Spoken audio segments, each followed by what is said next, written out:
Hi guys, welcome back to another video. We're going to be quickly going over some Tartaria stuff that's found in this document. So this book that we're going to be having a look at straight in with this is A Most Complete Compendium of Geography. It was released by Laurence Echard in 1691. This original from the British Library.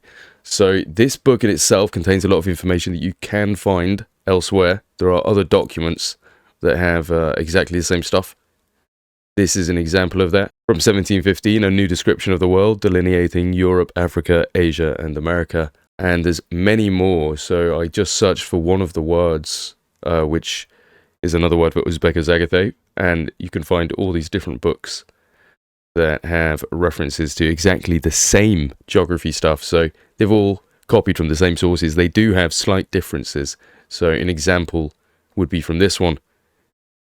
We'll see that it talks about the 85th degree. And if we come over to this book here, the one that we're going to be reading from, it says the 83rd and 180th degree, whereas the other one was 85th and 182nd. 85th and 182nd. It's between the same latitude, 39th and 72nd.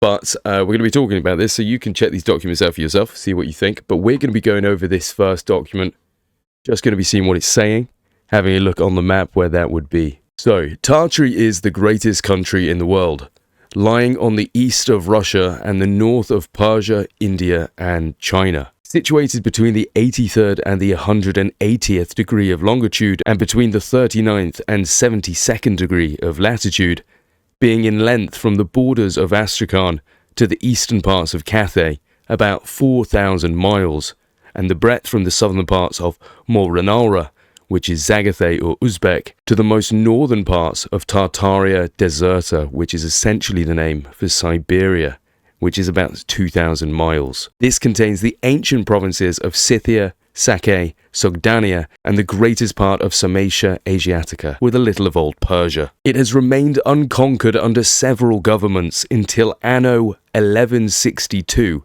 The Tartars, an obscure people, overran this country and elected a monarchy which still remains, but a good part of it has fallen away.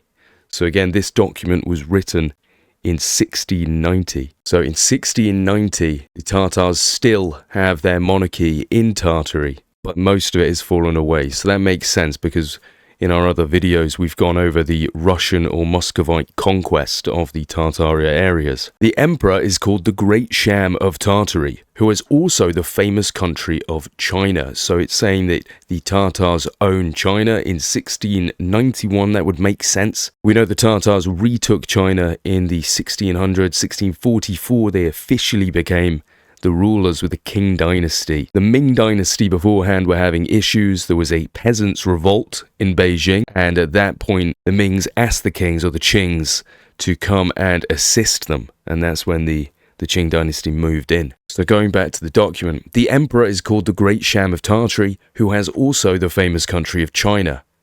Some part of it is under the Russians, the rest under several independent princes. The imperial seat is at Cambalu, as it is supposed.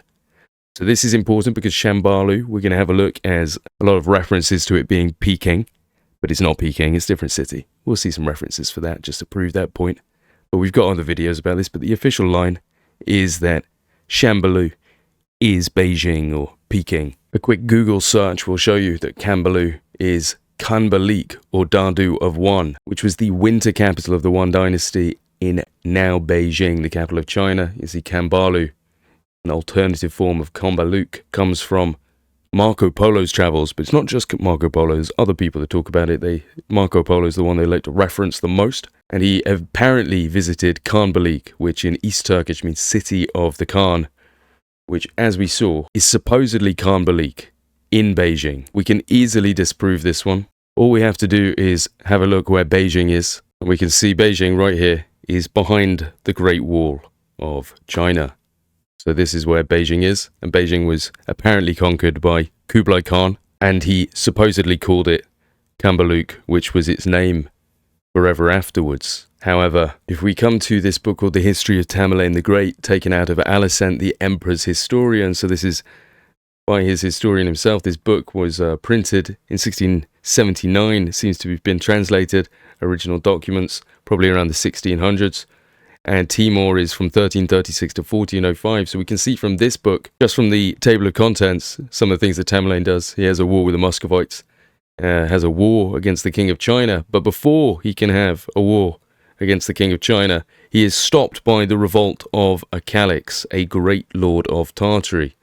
So this is before he goes against the King of China. And here it talks on page 35. Khanbaliq had been with his army of 100,000 men before the great and proud city of Cambalu, the metropolis of the province of Cathay. The inhabitants had opened their gates and received him with as much joy as if he had been their lawful sovereign. However, Tamerlane, who comes from Zagatay or Chagatai, which is to the west, he comes and he fights Khanbaliq and he takes Cambalu. And this book talks more about it, you can see. 14 mentions of Cambalu. And this is before he invades China. So let's have a look at the invasion of China. And as soon as it begins, it says the provinces of Liaotum and of Pekin. Pekin, of course, is Beijing, which the Chinese had taken from the Tartarians, were the causes of that anger and displeasure, which they could not dissemble. So, of course, Pekin had been taken from them in the terms of Kublai Khan had taken it himself, or built it himself as Khanbaliq, not Cambalu. These are different places. He'd built Khanbaliq, but the Chinese had taken it back with the Ming dynasty, and Tamerlane was trying to re-establish the One dynasty, the Tartars, which the Chinese had taken from the Tartarians, were the causes of that anger and displeasure, which they could not disassemble. They found themselves by this means, and by a prodigious wall of a vast length, built in the passage of the mountains, deprived of the benefit of that prey which they were wont to make in that kingdom by their frequent inroads. So it's talking about the Great Wall of China. Pekin, Beijing in the Great Wall of China. So a simple deduction. How did Tamerlane manage to capture Khanbaliq or Cambalu from Khanbaliq to then move south across the wall to then capture Cambalu again?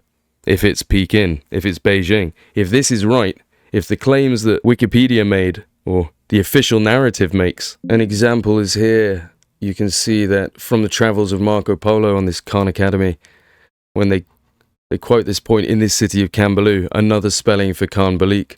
You'll find this in all the old books as well. They've not the originals, obviously, but in the more recent translations, it'll say down below, Cambalu is just Khanbaliq, it just means Beijing. So if we come to the third chapter, the one before this, where it talks about Khanbaliq, you can see there are two mentions of a wall. However, those mentions of the wall, when Tamerlane had privately made mentions for preparations for an expedition that he'd promised his uncle, the uncle being the emperor, he had promised this expedition. So basically, Tamerlane says to his uncle that he's going to go and attack China. The king of this large country, who is named the offspring of the sun, expected no such matter.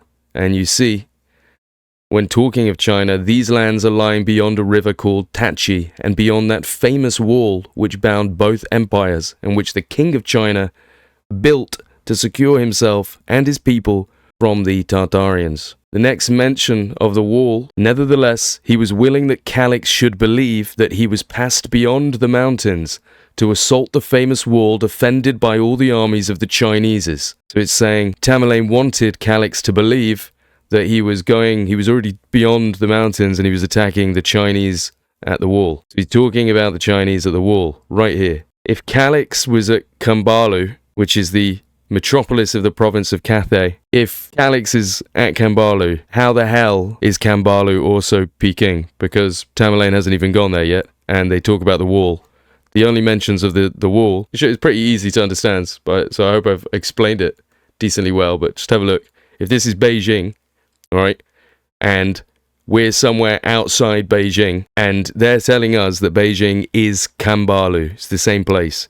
So this Tartarian king is apparently living in Beijing, in exactly the same place as the Emperor of China. No problems, they're not arguing or anything.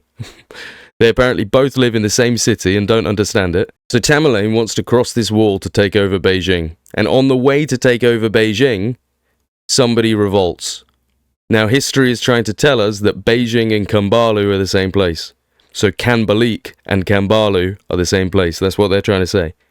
So with that in mind, Tamerlane is on his way to attack Beijing when he gets a revolt. He gets word that Khanbaliq has revolted and has taken Cambalu. So isn't that Beijing? So surely he's just heard that Khanbaliq has taken Cambalu. So he then goes and he goes, right, we're not attacking Beijing anymore. We're going to go and attack Cambalu, which is Beijing apparently. So then he goes and attacks Cambalu, beats Khanbaliq at Cambalu, which is Beijing, and then he leaves Beijing going, good job, lads. Now, let's go attack Beijing. It doesn't make sense, does it? And then in the very next chapter, he mentions the wall 33 times because he's coming over the fucking wall. That's why he's mentioned it 33 times, because he's got to get over the wall. Pages dedicated to how they get round the wall. On page 60, it says, as he was nearest to the enemy, he had an opportunity to discover in what places the wall that stopped the Tartarian inroads might be assaulted. So on page 60, he's talking about what places on this wall he would be able to attack to get through. They found a local prince who took liking to them, and he betrayed the Chinese and divulged a secret passage that he knew that led into China, and it was easy to go in and surprise the soldiers that were guarding the wall. So again, why would he have to do this if he's already taken Cambalu? That doesn't make sense. None of that makes sense. So I've just spent quite a while on this because I need to hammer home that Cambalu and Beijing are not the same place, and this is obvious. This is obvious that they're not the same place. You'd have to be a moron to think they're the same place, because all the mentions of the wall are when he attacks Pekin. We saw him mention Pekin up here, Liutum and of Pekin. So why is he calling it Pekin if it's also Cambalu? Why is he confused? Why doesn't he realise that Khanbaliq is already at this place? Why doesn't he realise that he's had to cross a wall? Why is he worried about attacking the same wall if he's already crossed it so easily? He crossed it so easily, apparently he didn't even notice the first time. That doesn't make sense. So, Cambalu and Khanbaliq are two very different places. Khanbaliq is Beijing, yes, as in Khanbaliq. Cambalu, that's a different place entirely.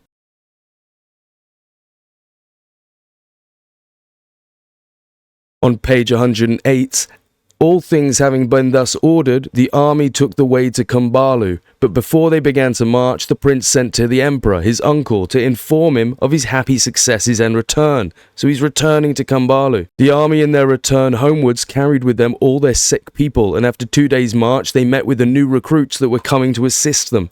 The prince ordered them to proceed on no further, but to return home towards Cambalu, whither he intended to go and meet with the emperor, who had intended to see him there and give him a triumphing reception. So the emperor, who is Tamerlane's uncle, is meeting him at Cambalu. So, and he's saying, return home towards Cambalu. Go back, go to Cambalu. Don't worry, we're leaving China. We're going home. We're going to go see the emperor in Cambalu. So again, how can Cambalu and Pekin be the same place? They're not. That's where history's lying. They've made a very big effort. I don't know who exactly, whether it was the Chinese, whether it was the Jesuits, the Russians, but they've made a very big effort to lie about the location of Cambalu, because it was definitely north of the Wall of China. Because if it was south of the Wall of China, then it wouldn't make sense.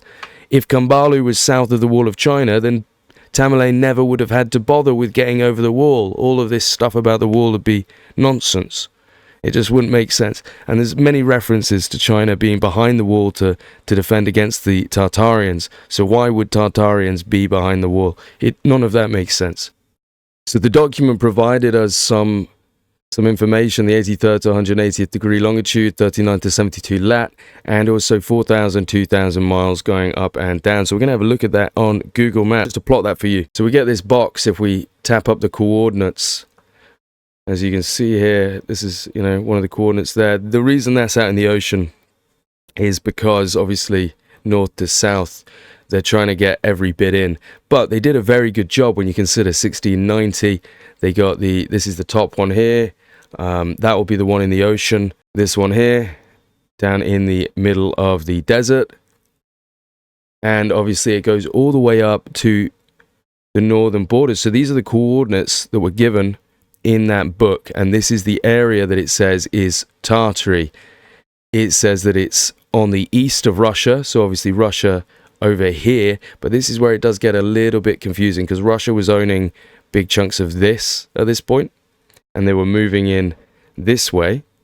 And as well, by 1690, the Russians had conquered all the way up to here. So 1690, the Russians had actually conquered all of this.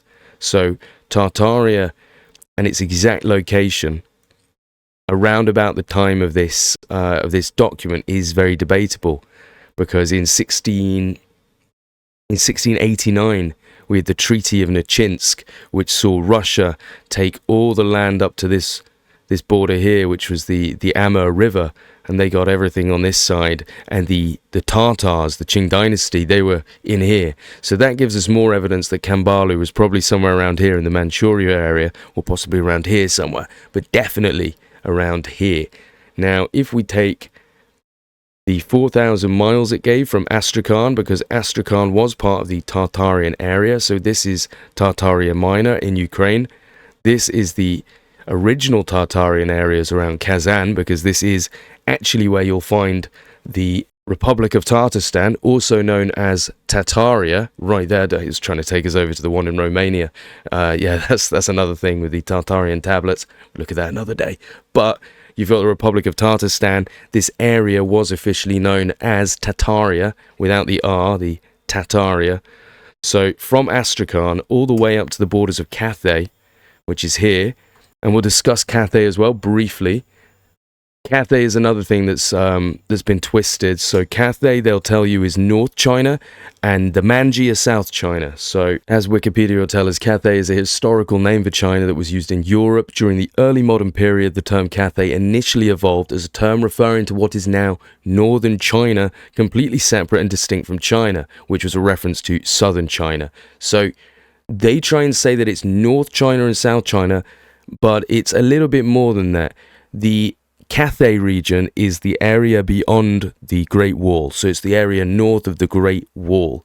Everywhere south of the Great Wall is the Manji. They're the Chinese. So, and well, there's a debate on Manji becoming Manchurians. So there is that. But Manji is the south of the wall, and Cathay is north. We'll have a look at some of the pictures, and you'll see. This one's interesting, by the way. I won't talk about it, but it's got Antichrist and Gog Magog here. It's flipped upside down, so this is north. But we'll have a look, for example, on... Well, this map is a 1570 map. It's not a great one. China's down here. Cathay is here. So it's a little bit... That will be more north, because obviously follow the curvature that is added on. So from China, that is actually north. Then you can see on this map, you've got a similar thing. This says Manji down here, and the Cathay region up here. So we'll find one with a wall, because the wall is... Here we go. So that we can see up here, China is listed as China, and this is the Great Wall here following the mountains, and Cathay is north of the Great Wall. Now this is important because we have Peking down south of the Great Wall. So Peking is right here, and up here is actually where we have Cambalu. So it's quite hard to see, but that's Cambalu up there. Poor image. I could get a better one up. I probably should do. Go on, just for you. There we go. So got a better quality version, and you can see the Great Wall right here. So actually this one looks a little bit different. But yeah, so you've got the Great Wall right here. Peking would obviously be down here. And on the north of the Great Wall is where you'll find Cambalu and Cambalu River and stuff like that. I don't care. Thank you. Right, Cambalu would be there. It's definitely north of the Great Wall. And of course, that's how it describes it, because Tamerlane, he goes to Cathay, where Cambalu is in Cathay, and then he has to go to China, and he has to jump the wall. So evidently, Cambalu is north of the wall. Now, back to the document. It says it has remained unconquered under several governments until 1162. So we did read that. The imperial seat is at Cambalu. So yes, of course. Is this talking about Khanbaliq in Beijing, or is it talking about somewhere north of the wall in Cathay? That's for you to decide, but hopefully I've convinced you. The inhabitants are Mahometans, pagans, some Christians of the Nestorian sect, and it also talks about the language. So the language is the Tartarian language, very boisterous and clamorous, almost the same with the Turkish, having some mixture of Persian and Scythian words. In some places they use the Persian tongue. Now that talks about their chief commodities, what they sell, and it also breaks up Tartaria into 5 great parts. Tartaria Deserta, which is the most western province bordering on Russia, and it's divided into the Kalmuki butchers or the Olgarians, the Chazag or the Kashgars, and the Karakathays or the Shamshalites. And the two main cities, or the capital cities, are Sharkan and Cumbalich. So, or it does say the capital city of the whole, or the main city of the whole, is Sharkan or Karkan, however you want to say that. So you've got Karkan and Cumbalich. Notice how that is very similar to Cambalu. It's probably the same meaning. Khanbaliq, Khanbaliq, city of the Sham or city of the Khan. So it does seem that this name is something that moves around as well. Because obviously if you've just set up a new kingdom and you build a new city, you say, this is my city. The city of me. City of the Sham. So Khanbaliq, Khanbaliq, Cambalu. So yeah, the second part is Uzbek or Zagathay on the south of Tartaria Deserta. It's about 1,200 miles long, and it contains the old provinces of Sakhay, Sogdania, and parts of Scythia and Old Persia. So this is the bit that, as we know, was called Independent Tartary for a while, until the Russians finally invaded that. The capital cities are Samarkand, which is where Tamerlane is supposedly from, Bukhara, and Istigius, which I've never heard of that one. It's probably got a different name, which I have heard of. There's also the provinces of Belch, Alfoid, or Alsoid, Khwarazm, Al-Shah, and Targana. The third part of Tartaria is Turkestan, which is part of ancient Scythia, and it's on the east of Zagathay, about 1,400 miles long. The capital cities or capital towns are Tibet, Kaskar, and Khotan. It contains many kingdoms as Kaskar, Chialis or Turfan, Chiatium, Khotam, Tibet, Kamul, Lop, Tainsu, Kindu, and others. The Lop, of course, can be located today, the Lop Desert, so there would have been the Kingdom of Lop in the Lop Desert, so that does give you an idea that these are the right places. Turkestan on the east of independent Tartary. Tartaria Deserta, as it's known, is north of that. So it's very interesting that they call that the desert, considering I would argue that the Lop is the desert, but... Now, the fourth section is called Mongol or Magog, the true old Tartary. It's on the north of Turkestan, about 1,800 miles long and 950 in breadth. The chief towns are Mongol and Tenduk. It contains many provinces as Sumogul or Tartar, Tenduk or Mekrat, Baju or Mekrit, Tekmogul, Kali, and others. So Mongol or Magog is north of Turkestan, which does seem to match with Mongolia and areas to the east. And then finally, we have Cathay or Kin Tartary on the southeast of Mongol, about 1,650 miles long and 1,100 miles in breadth. It contains four great provinces: Cathay or Nayman, Cambalu or Arab Khanbaliq, Nish or Tenduk, and Yupi. It contains the ancient Sarika and parts of Scythia. I'll bring us back to another map, because on Wikipedia they're obviously talking about how Cathay is China. It's exactly the same as China. But anyway, so you can kind of sense the passive aggressiveness with the Cathay is finally gone. This 1689 map by Giacomo Cantelli da Vignola from Modena identifies it and Manji with China. So now if we zoom in on this, we can see Peking and Liaotung. So those are the places that were mentioned as where Tamerlane was about to go and invade, until he got word that Calix, one of the kings of Tartary, had decided to take over Cambalu. Now, Cambalu isn't shown on this map, but it's usually shown as being either near the Sungari or Quentung Fluvius.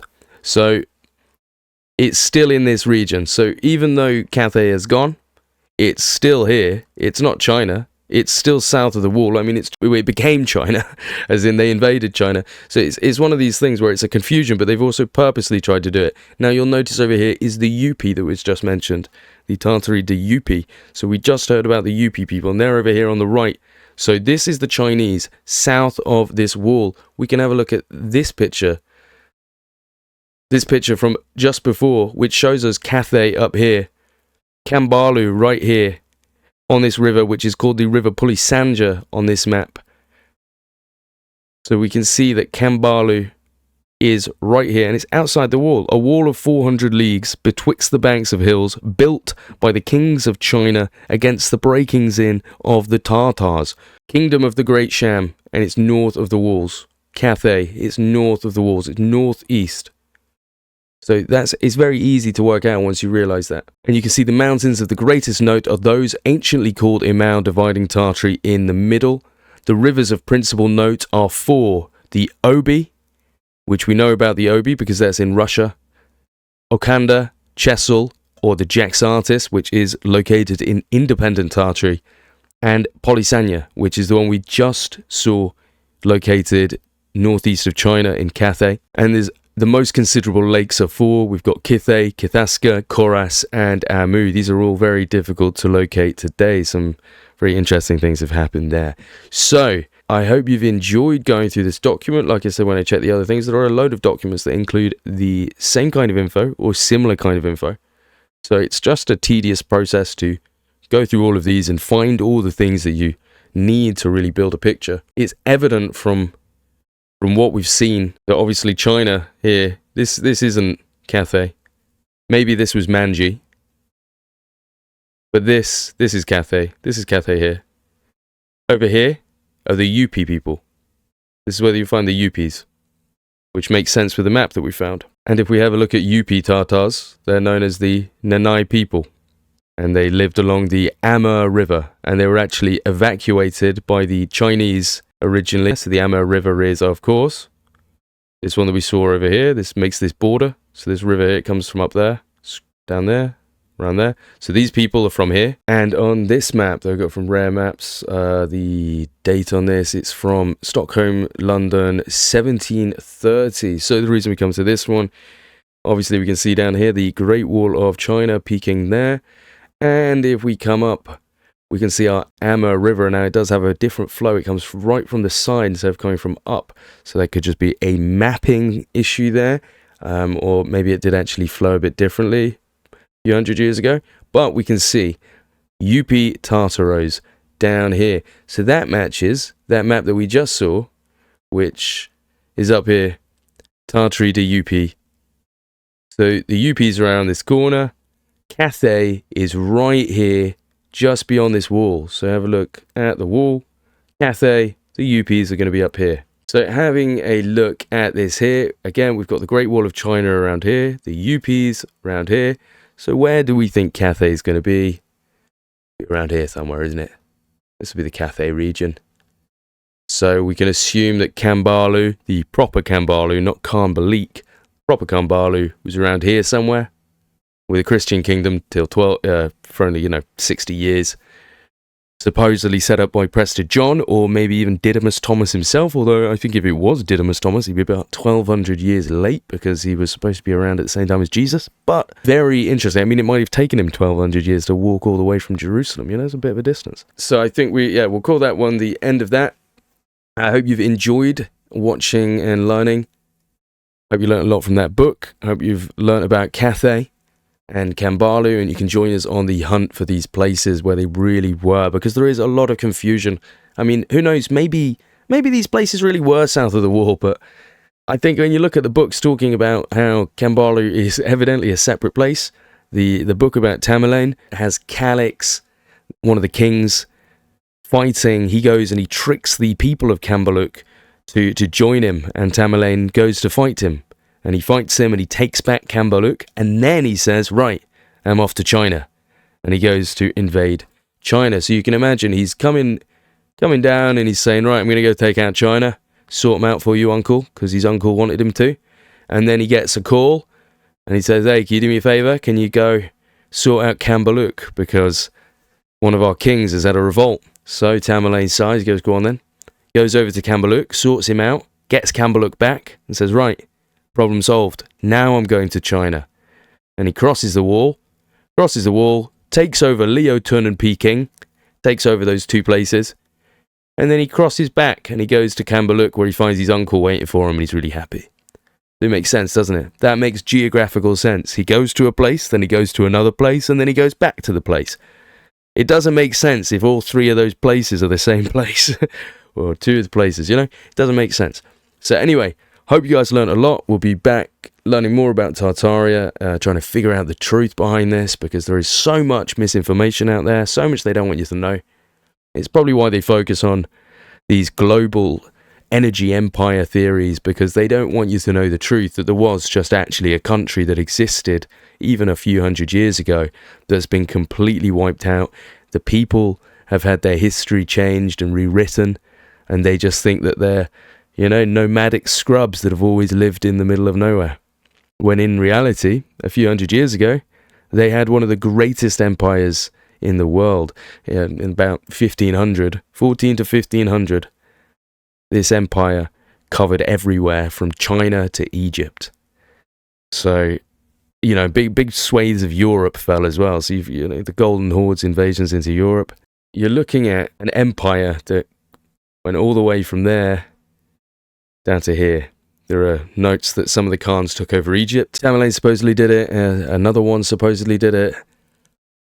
They took over these sections. The Indian Empire, the Mughals, which were actually remnants of Tamerlane's empire. They took all these sections. They beat the Muscovites back. They put Dmitry Donskoy in power up in Moscow. So they controlled the whole thing. Essentially, half the world was under Tartarian control. And when we say that, there was still loads of different kings, because, you still need kings to run your country. You don't go in killing everyone. You go in, you take over the place, and you say, right, I've beat you in battle, now you pay me money every year. So that's essentially what was going on. It was just one giant empire, and they were always having revolts, It wasn't peaceful. If you're over here fighting a battle, you can bet that a city over here was having a revolt. Maybe there was a king around here that decided to unify a few tribes and attack somewhere. Maybe they were feeling a bit oppressed. Maybe they didn't like their treatment.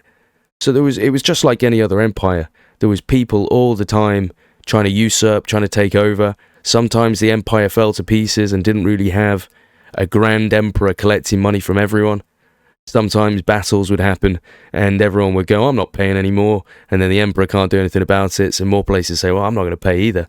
And then within 50 years, nobody's paying anything. And then they'll get a reunification where someone like Genghis Khan comes along and he says, right, I'm sorting this shit out. And he goes around and beats everyone and starts collecting money again. Rinse and repeat. So that's basically what's happened. And then they lost out to Russia. They lost out to Russia in the 15 to 16, 1700s. And eventually, they were trapped in China and independent Tartary. And they were slowly beaten in the independent Tartary wars around here by Russia. And they were slowly beaten by the British, the French, and the Russians with the Opium Wars. So this kingdom went from controlling everything in about 1500, 1550, 1530 maybe, controlling essentially everything, to being wiped out by about the 1900s. So anyway, hope you learned a lot, and I'll catch you guys on the next episode.